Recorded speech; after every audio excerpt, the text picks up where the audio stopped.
다 함께 사도신경 하심으로 2023년 7월 3일 월요일 온라인 아침 기도에 하나님께 올려드리겠습니다. 전능하사 천지를 만드신 하나님 아버지를 내가 믿사오며 그 외아들 우리 주 예수 그리스도를 믿사오니 이는 성령으로 잉태하사 동정녀 마리아에게 나시고 본디오 빌라도에게 고난을 받으사 십자가에 못 박혀 죽으시고 장사한 지 사흘 만에 죽은 자 가운데서 다시 살아나시며 하늘에 오르사 전능하신 하나님 우편에 앉아 계시다가 저리로서 산자와 죽은 자를 심판하러 오시리라. 성령을 믿사오며 거룩한 공예와 성도가 서로 교통하는 것과 죄를 사하여 주시는 것과 몸이 다시 사는 것과 영원히 사는 것을 믿사옵나이다. 아멘. 찬송가 90장 찬송하시겠습니다.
하나님 아버지 감사합니다. 어제는 거룩한 주일 예배를 통해서 큰 은혜를 받게 하시고 또 도전받게 하셨다가 하나님 오늘도 또 새로운 한 주간 시작되는 하루를 맞이하게 하심을 감사합니다. 하나님 오늘 하루도 그리고 앞으로 저희들이 살아갈 한 주간도 주님께서 말씀을 통해서 하늘의 은혜로 충만하게 채워주실 때 흔들리지 않는 믿음 가지고 승리의 삶을 살게 될 것을 믿고 이 시간에 주님이 주시는 말씀을 받습니다. 오늘도 주님이 베푸시는 말씀을 통해서 주님께서 어떤 길로 인도하시고 어떤 하늘의 은혜로 충만하게 채우길 원하시는지 바르게 깨닫고 순종케 하여 주셔서 하나님 오늘 하루도 그리고 이번 한 주간도 주님께서 예비하신 충만한 은혜 가운데 승리의 삶을 살아갈 수 있도록 축복하여 주옵소서. 감사드리오며 우리 주 예수 그리스도의 이름으로 기도드리옵나이다. 아멘. 자, 하나님이 이 시간에 주시는 말씀은 신약성경 로마서 10장 5절부터 13절까지 말씀 보겠습니다. 자, 화면을 보시면서 로마서 10장 5절부터 우리 함께 합독하시겠습니다. 모세가 기록하되 율법으로 말미암는 의를 행하는 사람은 그 의로 살리라 하였거니와 믿음으로 말미암는 의는 이같이 말하되 내 마음에 누가 하늘에 올라가겠느냐 하지 말라 하니 올라가겠느냐 함은 그리스도를 모셔내리려는 것이요 혹은 누가 무저갱에 내려가겠느냐 하지 말라 하니 내려가겠느냐 함은 그리스도를 죽은 자 가운데서 모셔 올리려는 것이라. 그러면 무엇을 말하느냐? 말씀이 내게 가까워 내 입에 있으며 내 마음에 있다 하였으니 곧 우리가 전파하는 믿음의 말씀이라. 내가 만일 내 입으로 예수를 주로 시인하며 또 하나님께서 그를 죽은 자 가운데서 살리신 것을 내 마음에 믿으면 구원을 받으리라. 사람이 마음으로 믿어 의에 이르고 입으로 시인하여 구원에 이르느니라. 성경에 이르되 누구든지 그를 믿는 자는 부끄러움을 당하지 아니하리라 하니 유대인이나 헬라인이나 차별이 없음이라 한 분이신 주께서 모든 사람의 주가 되사 그를 부르는 모든 사람에게 부요하시도다. 누구든지 주의 이름을 부르는 자는 구원을 받으리라. 아멘. 여러분, 오늘 본문에서 바울은 두 가지 의의를 대조하고 있습니다. 율법으로 말미암는 의와 믿음으로 말미암는 의입니다. 여러분, 율법으로 말미암는 의는요, 무엇을 말하는 것일까요? 율법을 지킴으로 의롭게 된다는 것, 한마디로 행위로 구원을 받게 된다는 겁니다. 이것은 당시 유대인들의 주장이었습니다. 여러분, 로마서가 기록될 당시 유대인들은요, 이처럼 율법을 준수하는 삶을 사는 사람을 하나님께서 의인으로 여겨주신다라고 생각을 했습니다. 그래서 거룩하게 살려고 스스로의 힘으로 애를 썼습니다. 특히 십계명을 지키기 위해서 얼마나 그들이 노력했는지 모릅니다. 행여나 자신도 모르게 율법을 어기게 될 때는 구원의 길에서 탈락이나 할까 두려움에 떨어야 했습니다. 일생 동안 이런 삶을 살다가 세상을 떠날 때를 맞이합니다. 그리고 자신의 삶을 율법을 비추어 돌아봅니다. 숨겨졌던 온갖 죄악이 떠오릅니다. 결국 그동안 헛살았음을 기억하고 너무나 괴로워하면서 세상을 떠나갔습니다. 이것이 율법으로 말미암는 의를 따르는 결과임을 말씀합니다. 이어서 바울은 또 하나의 의를 소개하는데 믿음으로 말미암는 의입니다. 여러분, 분명히 5절에 보면요, 율법으로 말미암는 의를 행하는 사람은 그 의로 살리라 라는 말씀이 나오긴 합니다. 율법의 요구대로 온전하게 산 사람만이 산다는 겁니다. 그런데 이 땅에 이런 삶을 산 사람이 아무도 없다는 데 문제가 있습니다. 지금까지도 없었고 앞으로도 없을 겁니다. 그러나 이 땅에 사는 동안 이 율법의 요구를 완벽하게 이루신 유일한 분이 바로 예수님이십니다. 예수님은 죄가 없으신 상태로 태어나셨습니다. 그리고 이 땅에 사시는 동안 완전한 삶을 사셨습니다. 율법을 온전하게 이루신 삶을 사시고 5절 말씀처럼 죽음에서 다시 살아나셨습니다. 이렇게 해서 율법의 요구를 다 이루신 첫 열매가 되어주셨습니다. 그러므로 이제 예수 안에 있는 자들은 율법으로 말미암는 의를 행할 이유가 전혀 없게 되었습니다. 그런 삶을 살 수도 없을 뿐더러 예수님이 이미 그 삶을 완벽하게 살아주셨기 때문이죠. 이제 우리에게 필요한 것은요, 믿음으로 말미암는 의입니다. 쉽게 표현하면 우리의 연약함을 주 앞에 나가 고백하는 겁니다. 그리고 나의 노력이 아니라 예수님이 십자가에서 이루신 일들을 믿고 의지하는 겁니다. 나의 의지를 붙들던 손을 놓고 예수님을 붙드는 겁니다. 그러면 그때부터 예수님이 이 땅에서 율법을 온전하게 이루심으로 얻으신 의가 우리에게 전가되어지는 겁니다. 이것이 믿음으로 말미암는 의라고 오늘 본문은 이야기하고 있습니다. 자, 계속해서 6절부터 보니까 이 믿음으로 말미암는 의를 붙드는 삶을 사는 방법에 대한 말씀이 나오거든요. 6절 하반절 말씀 보시기 바랍니다.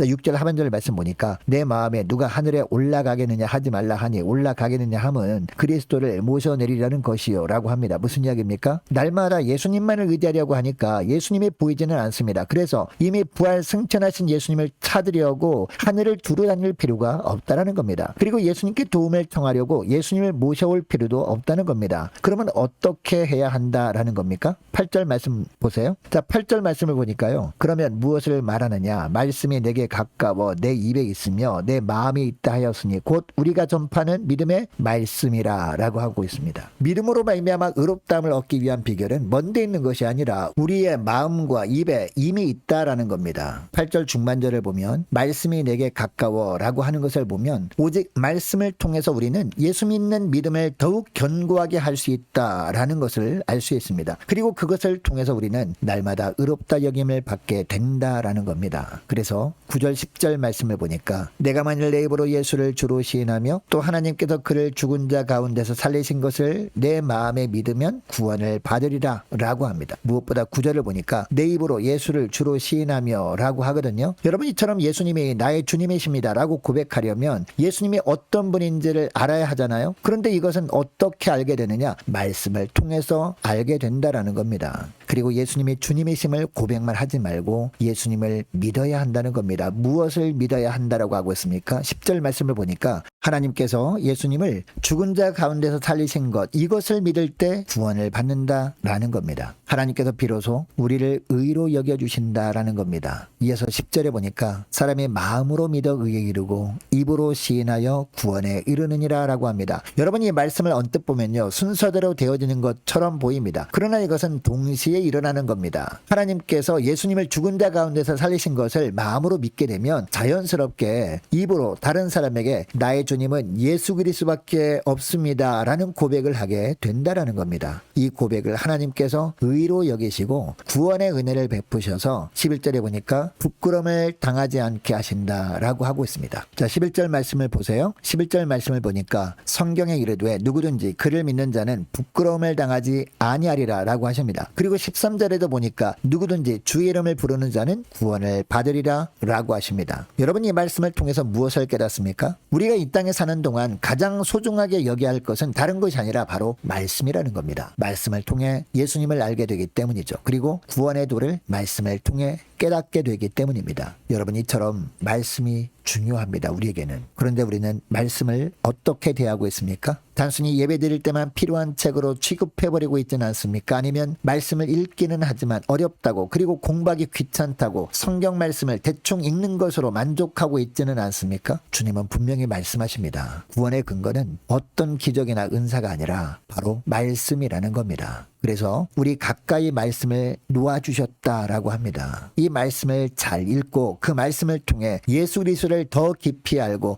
우리의 마음과 입에서 나오는 예수님에 대한 진실된 고백을 주님께서 받으시고 의롭다 여겨주신다라고 하고 있습니다. 여러분, 이것을 기억하시고 오늘부터 말씀을 더욱 가까이 하는 여러분 되시기를 바랍니다. 그리고 말씀을 통해서 예수님을 더욱 깊이 알고 늘 그 예수님이 나의 주님 되심을 입술로 마음으로 진실되이 고백하며 사시는 저와 여러분 되시기를 주의 이름으로 축복합니다. 자, 이 시간의 말씀을 기억하며 함께 기도하기를 원하는 것은 이렇게 기도했으면 좋겠습니다. 하나님, 그동안 말씀을 멀리했던 것을 회개하고 또 말씀을 통해 나의 유익만 찾았던 부분이 있었으면 회개하게 하소서. 함께 기도하기를 원합니다. 이제는 말씀을 더욱 가까이 함으로 그 말씀을 통해 무엇보다 예수님을 더 깊이 알고 예수님의 나의 주님 되심을 감격함으로 고백하며 살게 하옵소서. 간절히 기도하기를 원합니다. 한 주간 동안 각 가정과 직장과 사업장을 위해서 함께 기도하기를 원하고 자녀들과 성도들을 위해서 또 저와 여러분 개개인을 위해서 함께 기도하기를 원합니다. 각 기관의 여름 행사를 위해서 유초등부, 중고등부, 청년부와 남녀 전도회와 각 구역을 위해서 함께 기도하기를 원하고 또 많은 환우들이 있습니다. 위해서 기도해 주시기 바랍니다. 군 복무 중인 유호성 형제를 위해서 함께 기도하기를 원하고 취업을 앞둔 우리 청년들과 우리 성교사님들 가정들을 위해서 함께 기도하기를 원합니다. 나라와 민족을 위해서 우리 교회의 앞날을 위해서 또 저와 여러분이 가지고 나온 기도 제목을 놓고 우리 함께 기도하기를 원합니다. 기도하겠습니다.